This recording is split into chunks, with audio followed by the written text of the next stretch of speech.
It's good to see you in person. Yeah, it's good to What be are here. you doing here? I was here on some business. Oh, hang on. Let me just put two and Hang two on. together, John, as I welcome you very warmly. Yes, good to be here, Gerard. The mail came through on the WhatsApp that Kane was too busy to do his 6 o'clock editorial. My spies tell me he was at the All-Australian meeting. So that enables us to use that time to probe and find out some information we're not probe as much so as you you can like. you go the first probe. Okay, my Jono. first question to you, Kane, is then, was my team put up today? Oh, it's all about you, is it? Was my team? It's all about you. Was my team put up on Yeah. the big The screen meeting, today? The meeting was very short. We just got Jono's team from last week. We put the slide on the PowerPoint, and everyone said, "Yep, I'm happy with that." We ticked it off. How We did it had some work? sandwiches, How did it work today? and we left. Well, you're familiar with the Well, process. I understand that, but the people listening don't. Well, yeah, you can't give too much away, but I think you like to have a look at how the clubs have seen their own players' Yeah. performances and who they think is worthy of recognition, and then you sort of discuss it. And What was the most amount of nominations from one club? there's a couple of the clubs have nominated, 7, 8, and 9 players. Right, Yeah, they'd have to be at the top of the tree by. most of them. Nine? That is the case. Like if you've Half had your if team. you've had a very good. Well, Just what about. did Geelong get in 07? They got 10, I think. Yeah, so that usually if you have a good year as a team, you get Mm. more players nominated, and if you don't, if you're down the They bottom, got 10 in that. Might How have many been Port- 9, but Port it was, Adelaide it'll be nominate? hard. I don't know if I'm allowed to say, of course you're allowed to say. but they not few? not as many as some other clubs. Okay. Yeah. Considering they've won 9 in a row. 9 in a row. You're going pretty well. And Who that- would have that- the least nominations? The West West Coast would Coast. have Kelly and Oscar Allen. Oscar Allen would be the only one for me, but I can understand. Give us your nominations from Tim Collingwood. Cullen. Wow. Okay, so I'd go the 2 Dacos boys. Yep. I'd go Pendles because he's Yep. obviously been. Yep. I've had him in most weeks anyway. Is he still in your team? No, I'd Been go. axed. Big Wow. story. I would Put the axe go out. Brody Mychek. Yeah. I would go Darcy Moore. Mm-hmm. That's 5. It's pretty Who good else stuff. would you have from the Pies? Maynard was Maynard was good. Oh, DeGoey 6. Definitely, yeah. Yes. Maynard. Yeah. What about Jack borderline. Crisp? No, I wouldn't nominate Jack Crisp. So that would be about it for me. About 6 What about From the Pies? what about from the Dockers? from the Dockers. How many do you reckon they'd Probably. be? I think there's probably 3 Yeah. in Sarong Yep. being one of those. Yep. Is he in your team? Possibly. Right. So Sarong would be 1. I'd probably go Darcy would have to be there, wouldn't he? Darcy the ruckman, and then maybe Cox. That's sort of about Yep. it for me in terms of a squad. Brayshaw, No, first half not good. no, Not good enough. no, it hasn't been Okay. good enough. All right. What about Switchkowski? Oh no, No? no, he's a good player, but he's not all Australian. Kane, how many did the Dockers nominate? No, they nominated a couple, but those Okay, a names, couple more than I've mentioned. Those names, I think, are the ones that have had pretty good seasons. Am I getting a call One- like to become To come part of- in? to come in the second half now? Very happy with your team. How did the aren't you? dynamic go with the CEO and the CEO elect? No, I mean they run it. I mean it's so impressive. It's a good room to be in. Are you going to have a pure wingman? Well, this always comes up. I'm sure that will be up for debate later on in the year. How can it be up for we're at debate? the halfway So point what of you're the year. gonna put Okay, Zach Butters on a wing, are you? Who are your wingmen?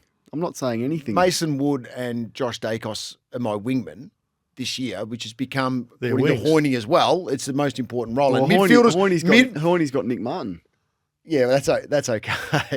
That's another conversation in a minute. I think about Nick Martin, but Are you you've got- skeptical of No, I'm not Champion Data's skeptical at rating all. on But Nick they Martin? rated Nick Martin 9 in their ratings out of the top 10 so far this year. And when I looked at their All Australian sort of selections, and he's having the ultimate wingman's year, but they rate Mason Wood 6.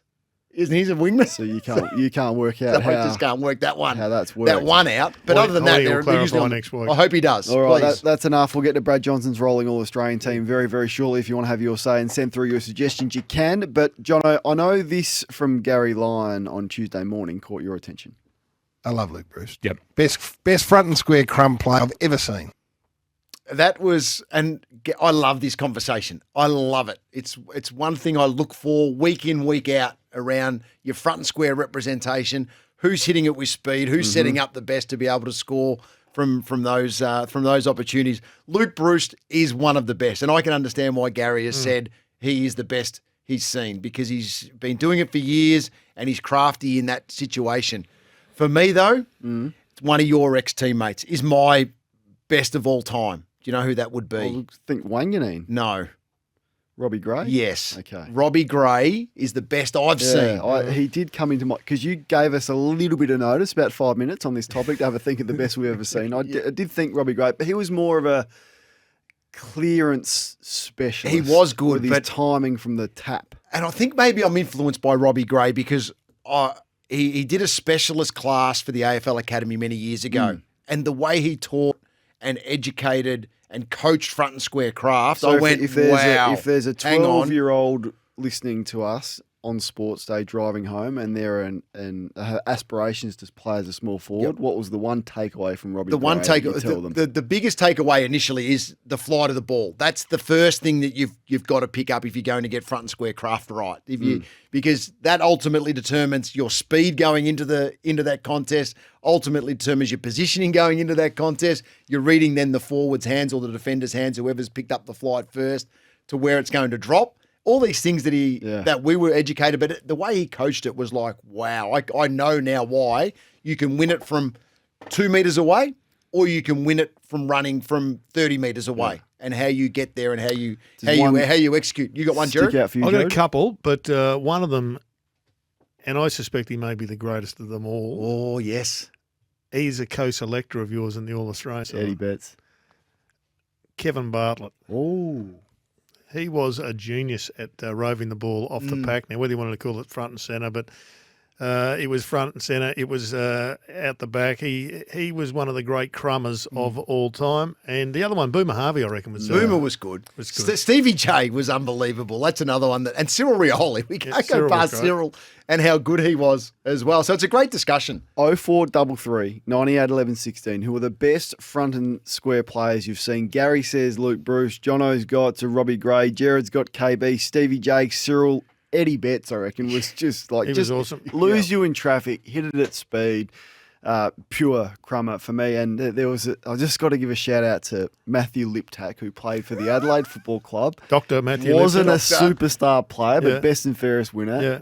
An elite front and centre crummer. Dad used to pull out the clips and show us his vision when we were kids, and he just picked him because he was such a good front and square player. So shout out to Lippy, who's listening to us on the way home from surgery this evening. What else caught your attention from the weekend, Jono? You've got a rule that is annoying people. It's just come up again this weekend, and I know we had the discussion last week of rules that aren't rules anymore, and it sort of set everyone alight. But if I man the mark and you've got the free kick, is Gerard allowed to run through the mark? Yes or no? I heard your commentary, and I saw it. Yes. About the frustrations you've got. Yeah. No, he's not. No, he's to not. answer your question. So where has this gone? Where has it gone, Gerard? Because I'm seeing it now for the last month. I've seen it 3 or 4 I've times. seen your frustration just build this season, Jono. And it's building. Yep. And I'm like, these are things that have been, these are rules that have been around forever. And I think I said in the coverage that I've missed the memo if this is if this has disappeared, because I just don't understand how you can miss that as an umpire. It's a clear rule. It's been around forever, and you clearly see the player run through there. How is this one being missed along with others, but how is this one in particular So it's not getting picked up? So that's been caught up in the 10-metre protected area, which we spoke about maybe 3 weeks ago. That's gone as well. So there's never any 50-metre penalties paid for players running through the protected area around the back. There was one around the close. back the other week. There was very, one. very rarely. This time last year, there was 3 or 4 a game. So they've tightened that up and you can't fake and all of that. So I think I don't mind aspects of not faking and all that. Same, I like it as well. But the one you're talking about is completely different. That has just been a free kick, 50-metre penalty for years. This is what happens, Jono. See, I get caught up in your stuff off the temper text. LOL. Of course, Kane refers it back to a Port Adelaide player. Nice, Kano. It's all about Bruce, but you've just made it all about Robbie Gray. I've made it about Robbie Gray. This is amazing how Robbie Gray's my favourite. It is amazing He's how not yours. people interpret things that I don't say. You mentioned Gavin Wanganeen first. I know. So I just thought that was hilarious. Robbie Gray is mine. What is a rule that annoys you, or a rule that the AFL have lapsed on. Gerard's got the hand in the back and the push in the back. Jono's What got about the influence running. there? So, Gerard, I need you to speak up. He's still on not a happy, couple of though. these, please, because last week there was a massive shift in the push or hands in the back. A slight correction. No. It was more than I slight. enjoyed that, particularly the one in the ruck. Sam Draper pushed out Big Goldie. First ruck infringement I've seen, but there was about another 30 missed. So at least we're getting there incrementally. We'll start focusing on yours. There was one Jono. against Ryan Gardner, I think, on Jeremy Cameron, which was, and I blame you for the Dogs' loss on the back of that one. Yeah. That was not there at all. They missed Larky late in the game, which cost the Kangaroos a draw. All right. You want to chat about the Western Bulldogs. Jono, they kicked 2 goals in the second half. They were goalless in the last quarter. Their accuracy has been called into question. Their forward line structure, the coaching tactics of Luke Beveridge and having Rory Lobb on the wing and the continual selection of O'Donnell. Of all of those things that have been thrown into the discussion this week, which one causes you the most concern? Probably none of those. It's more the opportunity as the collective, I think, which is more sort of disappointing from my perspective. I rarely put it out there in terms of, an expectation for the footy club, because at the end of the day, what can I really do to influence it? Nothing. You know what I mean? It's none of us can. It's up to the 23 that represent and the coaches to set them up, and that's the reality of it. Gold Coast was disappointing, but more so what happened against the Cats in a real opportunity against a side that's had our measure, or the Bulldogs measure, I should say, for some time. It was more that one that just sat a little bit deeper with me, because you look at where the ladder's positioned, opportunity for other teams with their losses, and a big chance for the Bulldogs to cement themselves in a top 4 of the ladder. Now they go back to that middle grind again, where they've got to fight the fight against sides that are charging, the Adelaide Crows, Gold Coast Suns, GWS. Port Adelaide. They play Port Adelaide this week, and who have got a great record at Marvel. Then they go and play North Melbourne. So now it turns to this week where you go, okay, well, my thinking for the Bulldogs, and they'll assess it. They'll make changes at selection. They have to anyway, with Ed Richards being out, which is a big loss as well for the club.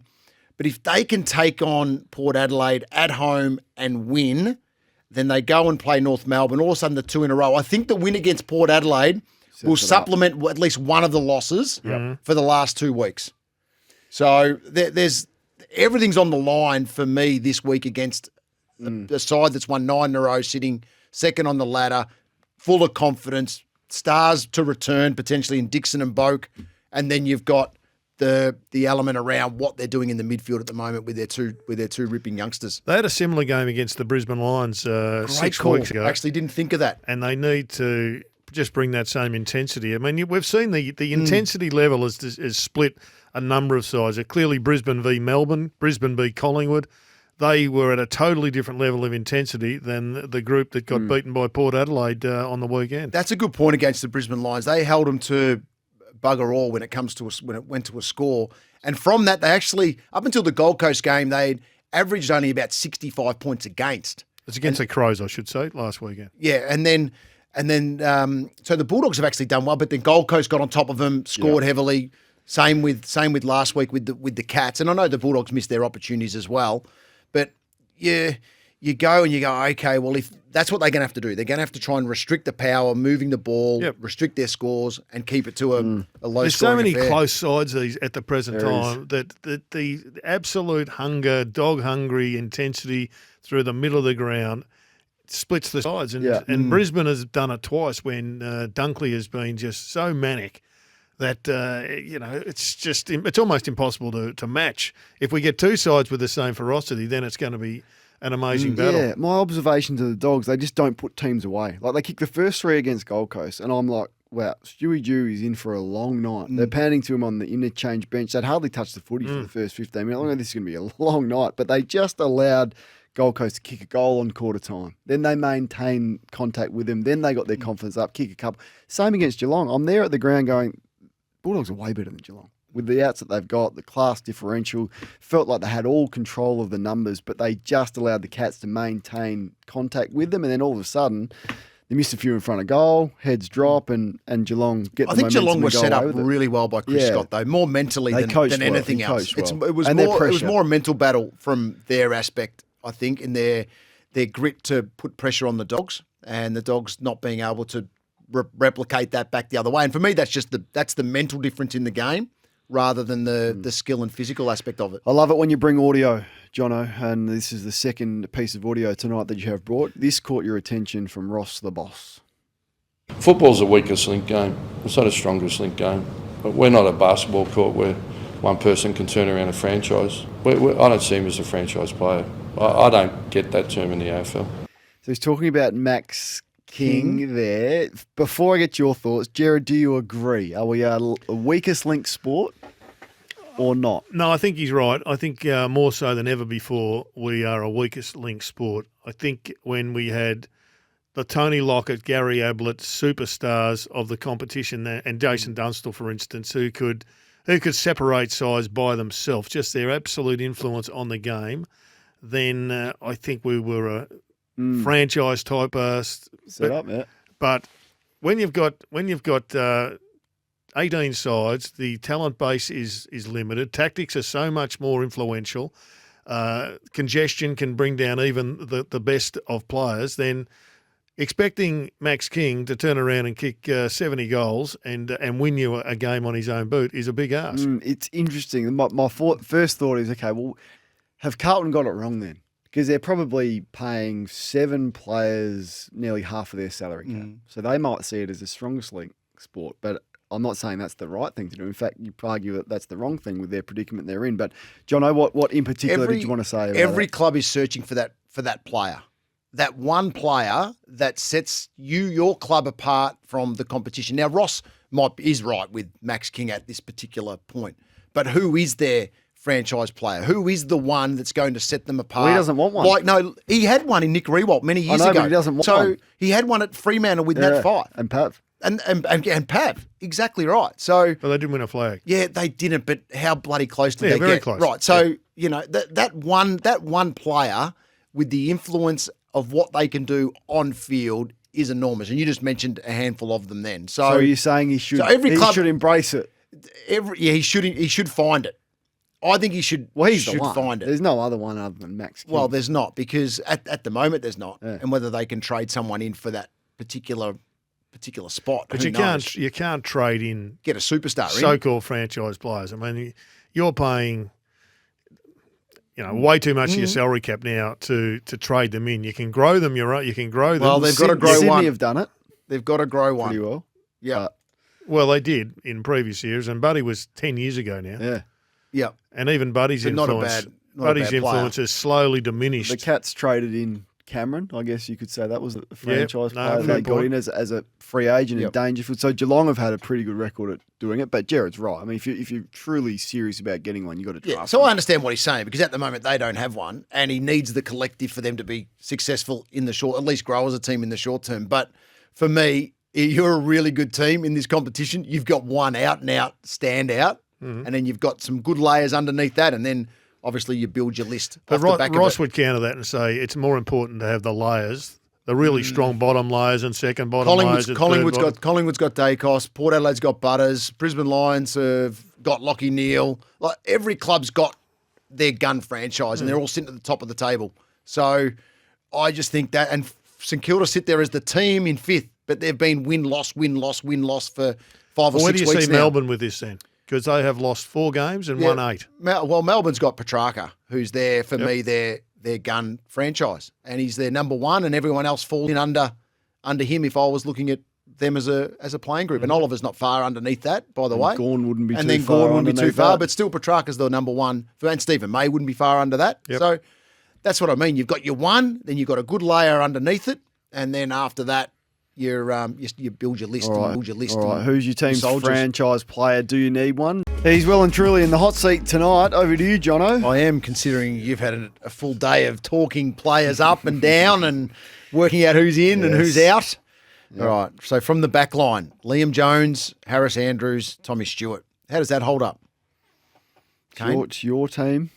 Okay. We haven't selected it. Yeah, it's only No, round- I it's understand only that. It's round just a 11 or discussion. 12, It's a halfway mark like everybody else. See some of the All-Australian teams that have been put out there, though, Gerard, I must say. Who's in particular been- didn't you like? Name and shame. I didn't really like the AFLs, to Right. be honest with you.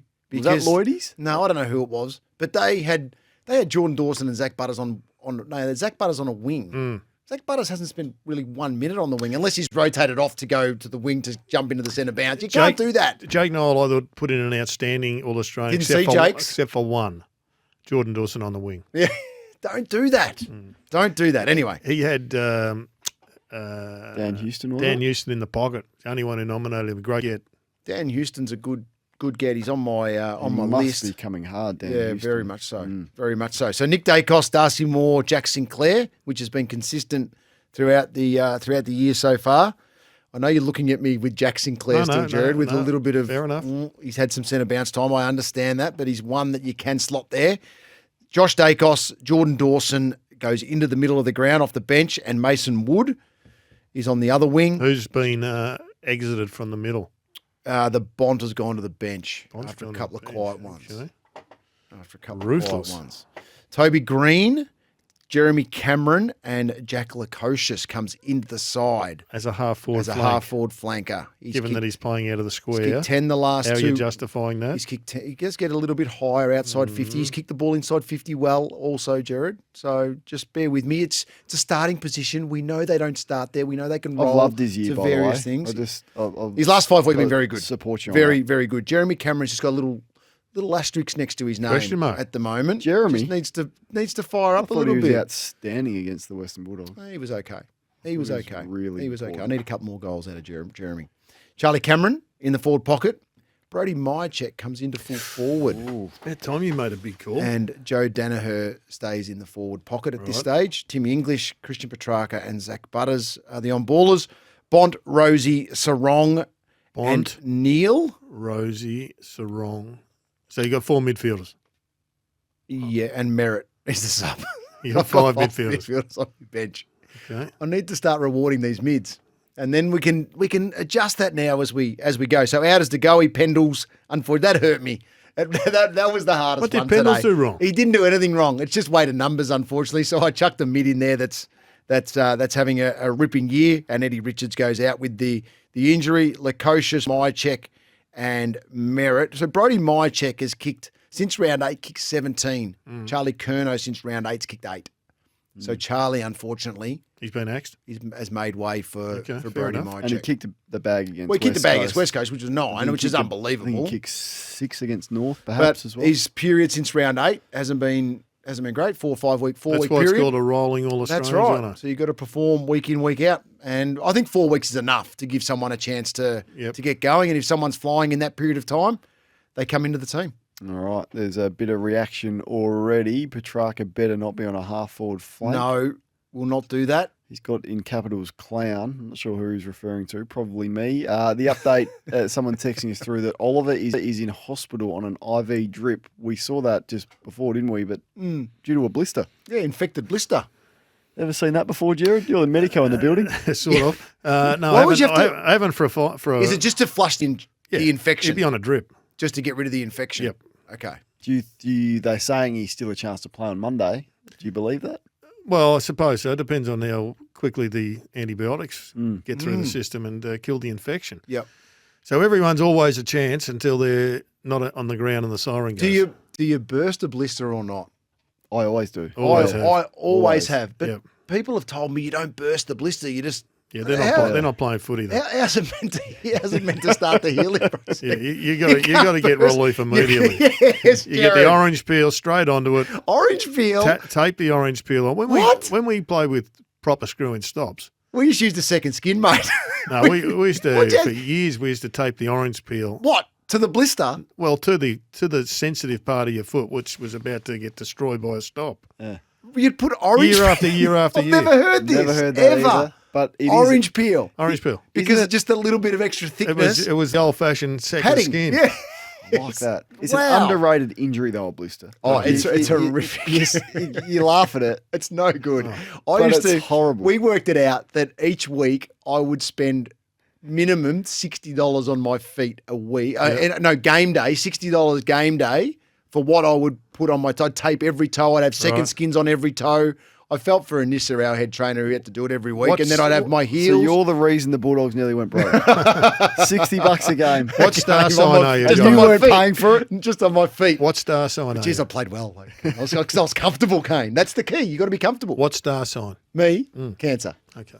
Yep. Because the chiropodist at Melbourne said anybody who was Piscean, which I am, had more susceptible issues with their feet. I suspect because fish don't have feet. I don't know.